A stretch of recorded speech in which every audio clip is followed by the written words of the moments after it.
I'm Gary Nickerson. And I'm Quinn Taggart. And this is Outside My Window. One of the side effects of the recent pandemic is that people seem to want to come to Nova Scotia.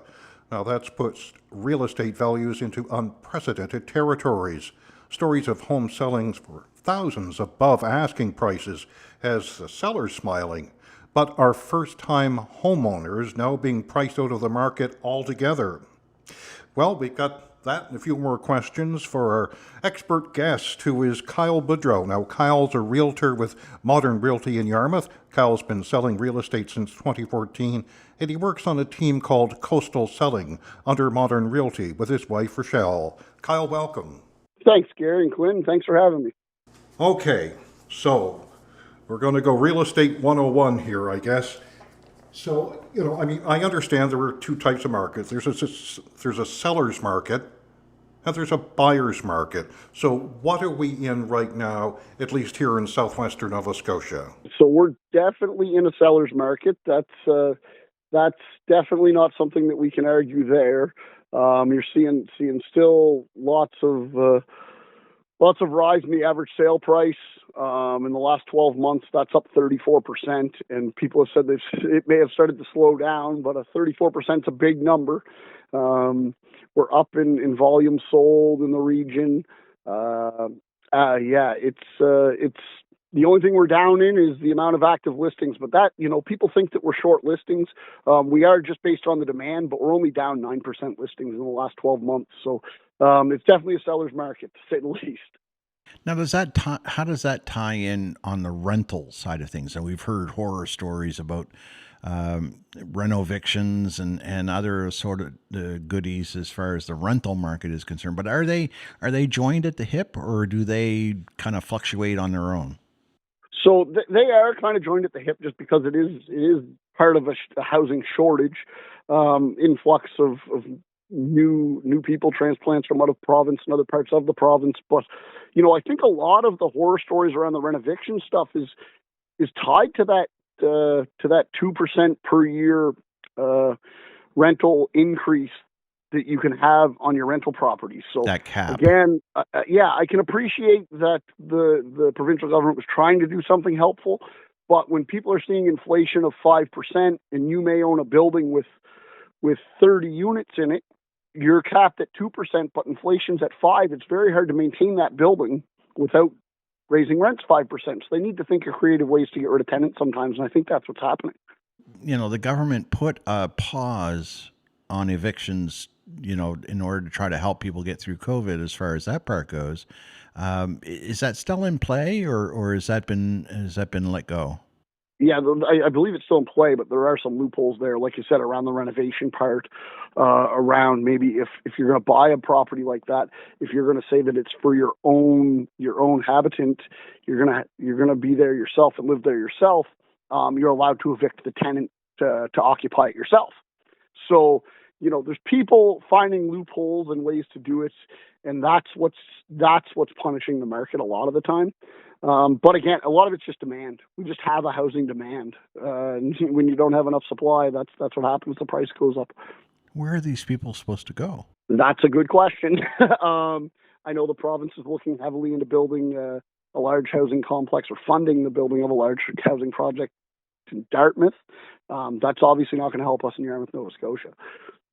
We heard stories of, people in Ontario and Quebec and the like coming east.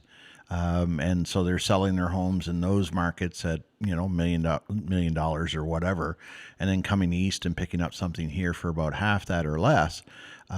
Great for them, I guess. But has that happened a lot for us here in Southwest Nova? It has, and I think it's looked at more negatively than it is locally. Short term, it's definitely hard for local, like you said, first-time home buyers, stuff like that, looking to get into the housing market. But I feel that that's maybe short term, because what I see is an influx of a lot of new money into our economy.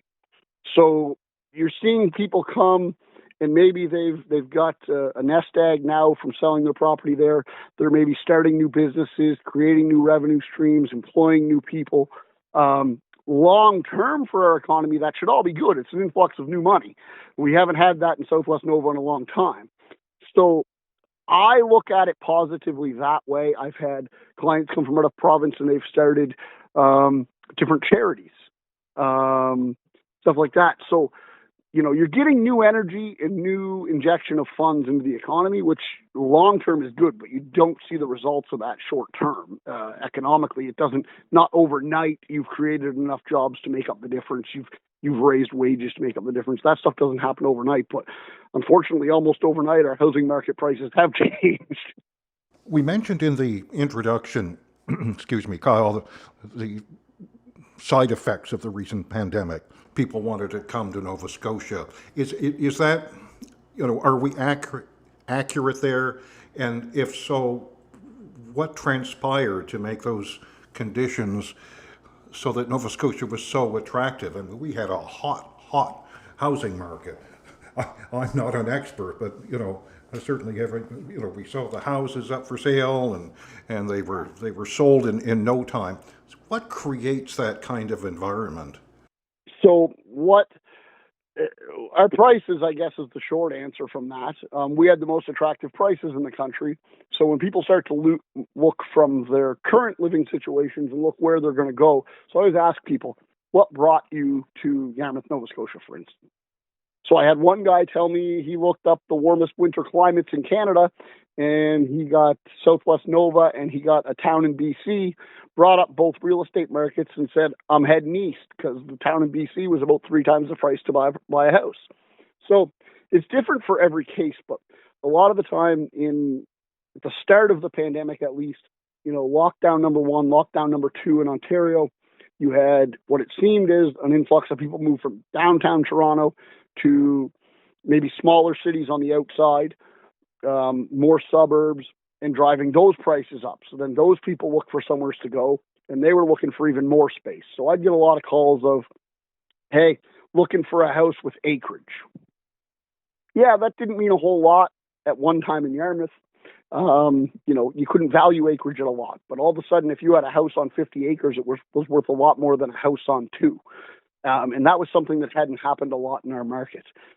So people were looking for space because they didn't know when the next time they were going to be locked down. If they're in a 1,000-foot condo in downtown Toronto, locked down for the second or third time in a year and a half, they're looking at, hey, I need to stretch my legs. Where am I going to go? Where's it affordable to go do that? Yeah, you can only ride the elevator up and down so many times, right? Right. And I've had a lot of people say, like, hey, my job turned to work from home, so I want acreage and a good internet connection.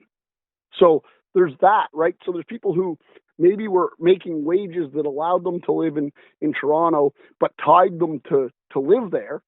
And now all of a sudden they're saying, hey, you can work remotely, still make the same wage. They're going to go where their work-life balance is going to be the best, where they can live comfortably. And it brought them this way. And I think that was all driven by our our market was underpriced compared to the rest of the country. And it still hasn't caught up, but it's getting there. Yeah, that was going to be my next theme as far as quote unquote side effects of the pandemic goes is that, people are working remotely. They're working from home.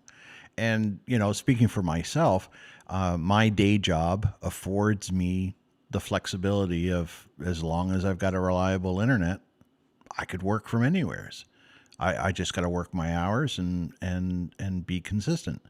And my company wouldn't. I hesitate to say wouldn't care, but they're not going to be as upset about me being, say, in Saskatchewan as opposed to being in Nova Scotia. That's not going to concern them. And so that, like you say, I mean, it gives people the affordability of being able to shop around and find a place, whereas before they wouldn't have been able to do that. Yeah, absolutely. Because we always got the retirees from out of province coming to Southwest Nova. That's never changed. We've always had that. Now we're getting the young families come as well. So that's the change that's happened, is it's all the demographics are now looking to come this way for a multitude of reasons. It's beautiful, for one.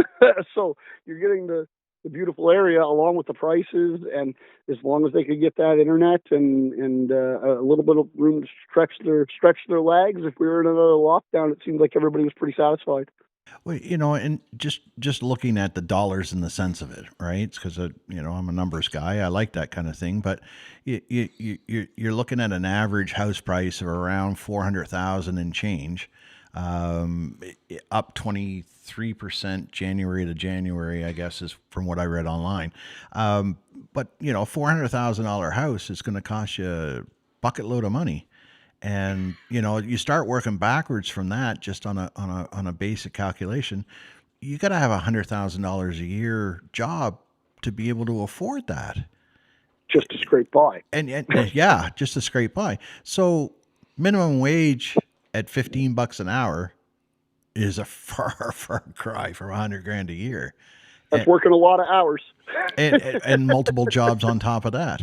Right. And so people have been saying, our minimum wage is not a living wage. But even No, that 50 to 75,000 is not necessarily a living wage either when you no, factor in absolutely housing. not. No, absolutely not. And that's like, so going by stats of as of today, so from April 2021, based on the MLS stats that we have, from 2021 April to today, you're looking at, so in the last 12 months, 34%. So the average sale Wow. price right now in the last 12 months in Yarmouth County is 237,419. So still based on the province, our average sale price is still low. So that's, you know, I always caution people when they say I'm going to wait for the market to go back down. I caution them that that may not be coming as they expect it to come. I expect it to slow down. I don't see us going backwards just because we are still underpriced in the province and even more so in the country. So at some point, with this flexibility of people being able to live where they can and where they would like to, you're going to see that gap continue to close, and it's going to mean that if prices are going to drop, it's going to be those ones before it's ours, unfortunately. Is building still an option? Like, I mean, if I went out and bought a piece of land and put whether it's a prefab home or one of those tiny homes, is that still affordable? It's becoming more affordable because the gap has been bridged from the cost to buy and the cost to build. I think it could drive more new development in the area, and it almost could support a good new development right now. Like in Halifax, you see people pre-selling houses in subdivisions, and we're almost to that point around here where that could happen. Which again, I know that it's looked negatively upon sometimes by locals, but that's positive growth for our area if we see new development happening. That's driving the economy. So, if we could see something like that happen, and I think they would be sellable, it's just a matter of finding the right person to take that project on and take that risk. Because we're getting close. We're talking in 2019, the average sale price April to April was 141. You can't build anything for 141, but we're getting up to 237, and we're seeing a lot more in the $400,000 and $500,000 range. You can almost build something decent for that, right? So, I saw a lot go up for sale down by my place in Belleville, yep, under 2 acres, and they wanted 35,000 for it. yeah, it happens, right? Is that cheap, or or am I out of touch? There's a lot of variables, right? It's tough to speak on just that without knowing details, but yeah, it's pricing stuff is difficult right now. Well, there was some Again, lake frontage, and I yeah, agree that that's palatable in a premium, lot of cases. yeah, You're close to an elementary school, again, palatable yeah, to a lot of people as well. You're on a yeah, main road, also good. yeah, But 35 grand just to me sounds like, oh, geez, my dad bought our house when I was a kid for 5. yeah, Now, yeah, now granted, I know that was a long time ago, yeah. but I guess maybe I just haven't kept up, and I'm out of touch with some of this stuff, but just seems like it's getting out of hand. Is there any way to correct it? No, I think they're looking for answers now. The provincial government's putting different things in place, hoping to make changes. I'm not sure they're there yet. The 5% deed transfer tax for out of province buyers. 2% yearly property tax hike for seasonal out of province owners. I'm not sure that's the answer. I guess time will tell, and once it gets implemented and all the kinks worked out, there may be somewheres close to that helps. But I know BC's rolled out something somewhat similar. I don't know all the details on it, but I don't think it's slowed down like they've wanted to out there either. It's a difficult one for sure, and I think they're going to have to look at different exemptions and stuff like that on those new rules. Like I said, if you moved away and two years later want to move back, are you an out of province resident, and do you have to pay 5% more? That's a very good question. That I don't know if there's an answer to yet. So that's the part that, Yarmouth's home, whether you moved away 2 years ago, 5 years ago, if you come home, should you be penalized for that? I don't know if the provincial government has the answer for that yet. Should they, though? Is it their responsibility to help correct the market? I struggle with that one, to be honest. I struggle wrapping my head around that one. It's a tough one.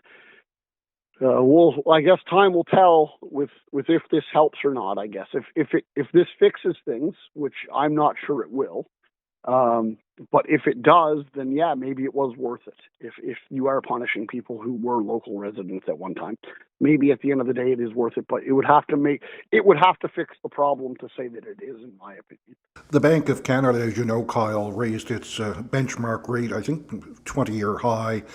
The chairman of the bank is now suggesting perhaps another increase in the very near future, perhaps even higher. That's all done to, of course, try to address Canada's inflation rate. But obviously, that's going to be very hard on homeowners, some homeowners, and prospective home buyers. Can you talk about that? Yeah, absolutely. So it's definitely going to go up more. I think that's inevitable. I also think that the banks have enough data now to know that there's a happy medium, in my opinion. I don't think they want to happen what happened in the late 80s. I don't think they want to have the keys to thousands of homes dropped on their desk because people can't make the payments.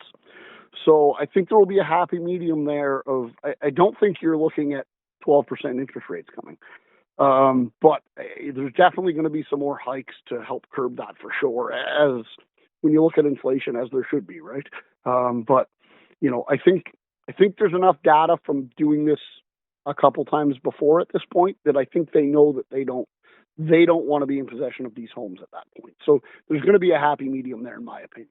So let's take a step back for a second. And all right, I've gotten married, I've got a kid, living in an apartment. It's not working. I got some money set aside, or I got some RRSPs I can kind of tap into for like a down payment of sorts. Typical first-time home buyer kind of scenario. What can the first-time home buyer expect out of the current situation being what it is? It's tough because they don't have the experience of going through it. A lot of the times you're in a multiple offer situation. So to convince yourself that you may have to go 15 or 20% above an asking price, the first time you're doing something, a little bit scared, a little bit nervous, it's very tough for them to commit to that. And that's what we're seeing. Even the ones that have saved up plenty of money, have the liquid cash to put a sizable down payment, have the jobs to support the payments. It's still tough for them to commit to that. It's a little scary, I guess, and rightfully so, to go pay $230,000 for a house that's listed for $200,000, because it's just a different concept for your head to grasp. However, what's happened now is people are maybe a little bit underpricing their properties to drive the multiple offer situation. That's something we were never able to do in Yarmouth County ever before either. They had done it in other markets. Now you can, because it's going to drive the price probably up higher, knowing that you priced it lower, and have 4, 5, 6 offers on it. So but it's a tough concept to grasp, because in your mind, you're still paying X amount over asking. So if you're nervous, if you're a first-time home buyer, little gun shy on stuff like that, which is reasonable. It's understandable. How do the banks interpret that? The banks have been very good. The ones that I like to work with closely, we haven't seen a whole lot of issues with lending for the most part. Appraisals are coming in to support good value. So the banks, I can't speak for the banks, but from what I could tell, they're seeing less risk in these lending situations, which tells me if they're seeing less risk, they see the market continuing to climb as well. And borrowing has not been an issue for a whole lot of my clients, to be honest. So if we're talking about a bit of a market correction, as it were, on selling and buying prices, what about assessment values? I mean, in all honesty, if I go out and I spend $250 on a place today, and then the market tanks, I can't sustain $250 in assessment and paying taxes on that. Are we expecting it all to kind of adjust itself as we go? Yeah. So in speaking with PVSC, the Property Valuation Services, they are approximately 2 years behind in their values. So absolutely, they're going to catch up. Yeah, absolutely, it's going to catch up. So the only time that they get to catch up on their data would be on a sale. So those ones get updated quickly. Yeah, what a surprise. But then, then I turn around and now I'm stuck, right? I paid $250 for it. I'm now assessed at $250 or more. And And that's something that I caution my clients about, is that don't go by the taxes that the current owner is paying. Yeah, exactly. Because you're likely to see an increase based on your purchase price. And it just as a tangent, I look at these lotteries where you can win this home, $1 million home. That's great. Do you know what the taxes are on $1 million home? Right. Jeez, I can't afford that. I can't afford the taxes, let alone any of the rest of it. Right? No wonder nobody keeps them.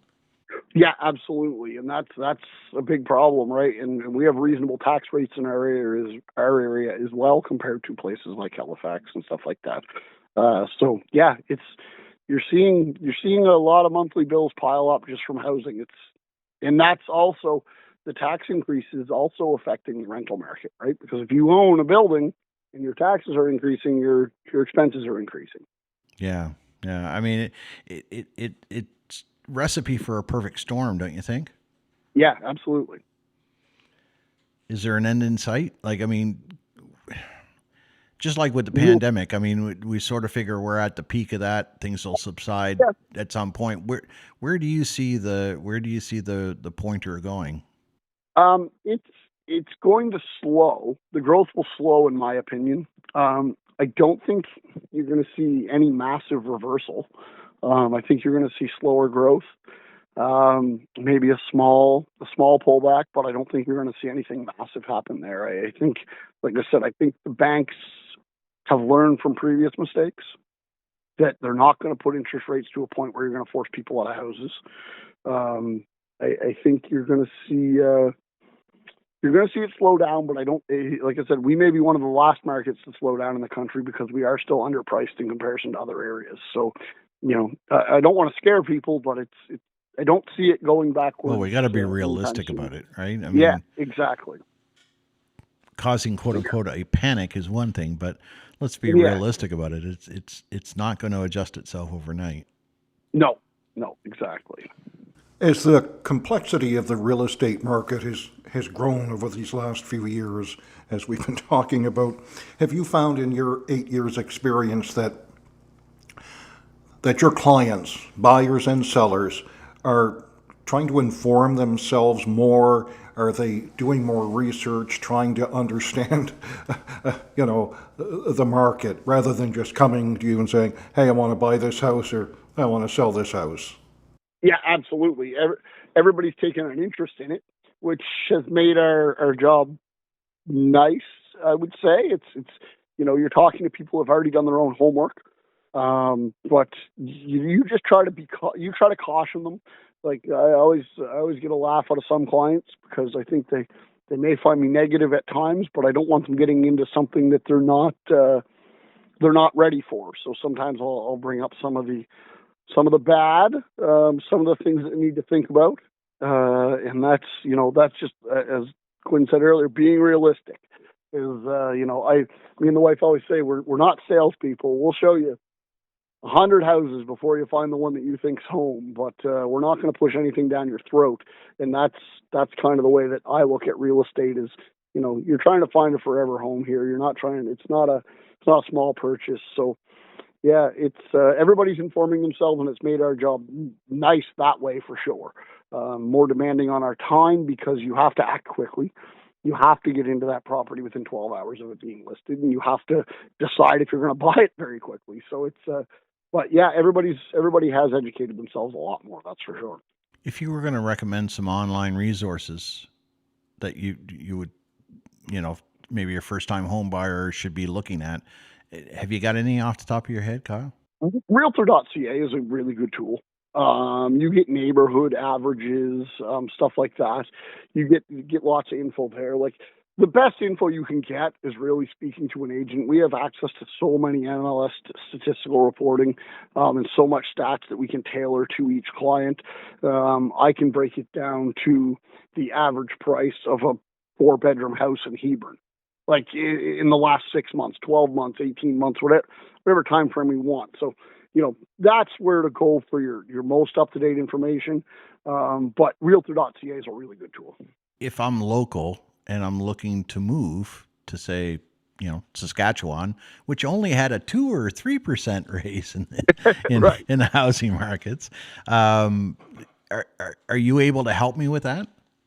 So what we do sometimes is we will touch base with agents out there. We will find what would be a good fit for our client, and we would refer them to that agent. So it's not something that we would help directly with, but we would help set them up with the right fit.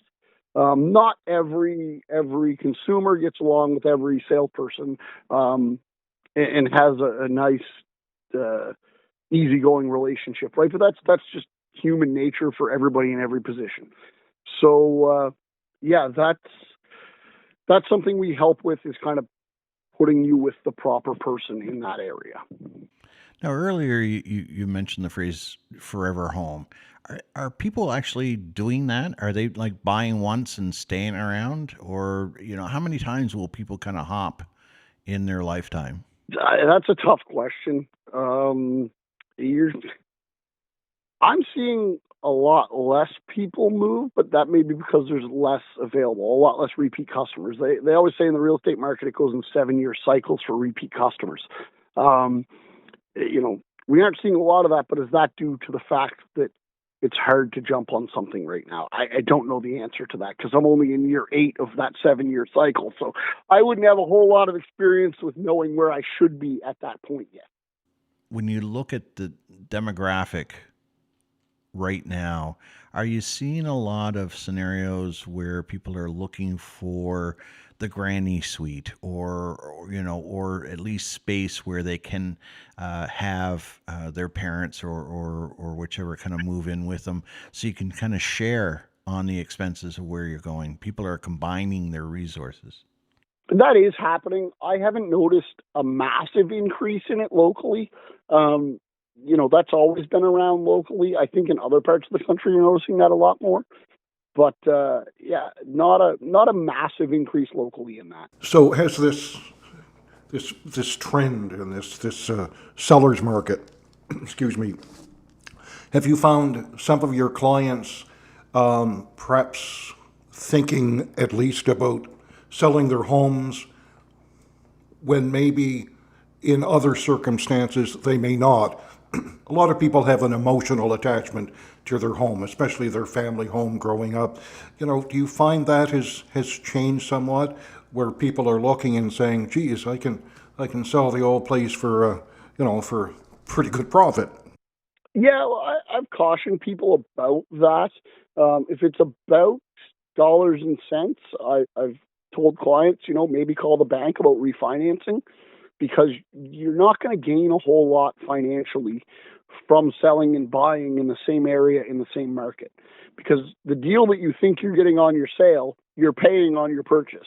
So you're you're not going to get ahead a whole lot in that situation. However, when people have called me and said exactly that and said, want to get my equity out. Well, listen, I'd love to sell your house. I'd love to get the commission off it. But I think the answer for you may be to call your bank and refinance. You can pull your equity out of it now with a refinance with them at the time, up until recently, really, really reasonable interest rates.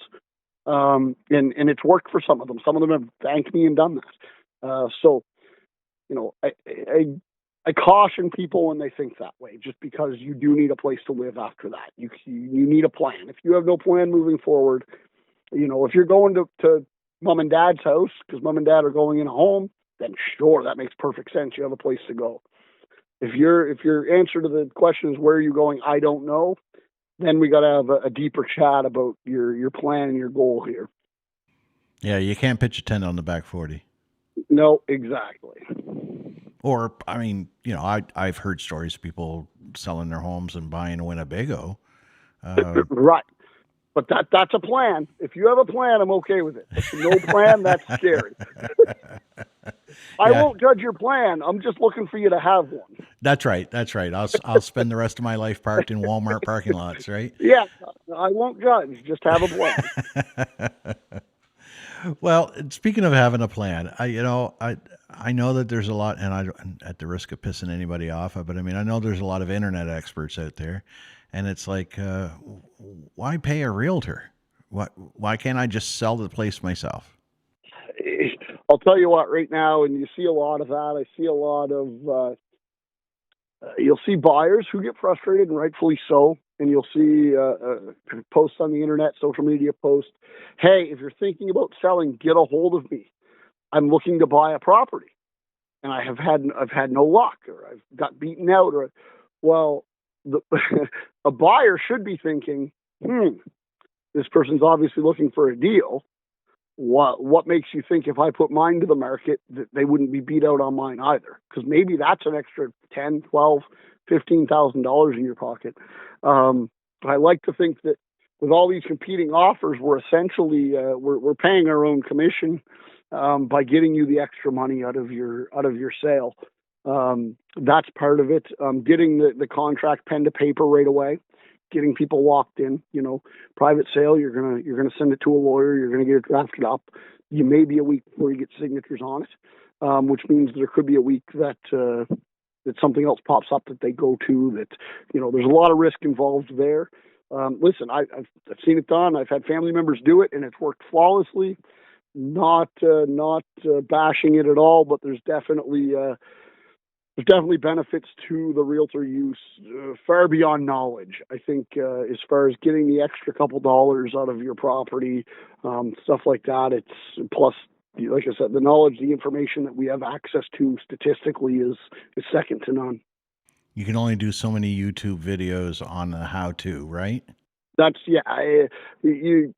there's risk involved in how they may have handled the competing offer situation legally, right? So maybe Fred from down the street offers me this much, but Joe from 2 houses down offers me more. And, there's rules around how that's handled legally that homeowners don't always know. There's time and a place for everything, and you need, right. There's times when you need a professional. Yeah, absolutely. I certainly use that rule of thumb when it comes to plumbing or electrical in my house. Well, I'll tell you what, I'm a plumber by trade before I get into real estate, so I can appreciate that.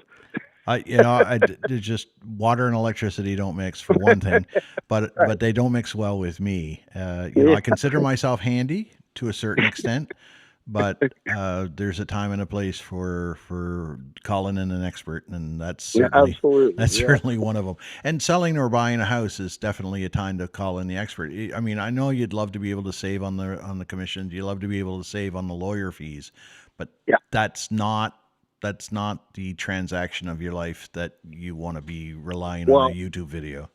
Absolutely. And I'll tell you what, the lawyer's fees are usually saved by using a realtor, because if you get the lawyers involved to write your real estate contract that I provide to you as part of my service, that fee is going to go up, not down. That's right. Yeah. They don't work for free. Right. Exactly. Well, Kyle, again, just to kind of recap a little bit here, as if there's anybody in our listening audience that's a first time home buyer, you mentioned realtor.ca as kind of like a first stop for them. Yep. And that'll give them some resources. Most banks have a mortgage calculator online. Just got to hit the Yep. websites of whatever bank you deal with, and they can give you an idea of what you can afford. But is it still around 30 to 35%? Is that kind of like the threshold when it comes to mortgage and rent? I honestly haven't done those numbers recently, so I couldn't comment on that accurately. But yeah, your mortgage numbers and your rent numbers are fairly close. The difference in your rent is your risk of breakdowns and stuff. Right. You've got that. You've got a controlled expense when you rent compared to when you buy. When you buy, you don't have a controlled expense. So if you're scraping by to make the payments and your furnace goes, then you're going to have issues in the future. So that's the where I'd caution your cost. Your monthly payment is going to be very similar on both, to be totally honest. The last time I was out and about, as they say, a friend of mine took me for a drive, or just around Yarmouth County to see the sights. And had been out for a while prior to that, and I was just amazed at the number of new homes that were being built. Now I know that is different than the real estate market, but is that something as a real estate agent and agency that you would watch? Does that give you some kind of a gauge about that segment of the market, these new home builds? Well, absolutely, and that's it's not it's not an overnight fix, but every one that goes up is helping supply and demand. So every new house that goes up is one house closer to having a supply that's going to meet the demand needs. So you don't put up 50 houses overnight, but every one does help. Kyle, Quinn and I have learned a lot today. Thank you for clearing up so many things. We appreciate your expertise very much. It's been a great chat, and I'm sure we may talk again in the future. No problem, guys. I appreciate it. Thanks, Kyle. I'm Gary Nickerson. And I'm Quinn Taggart. And this has been Outside My Window.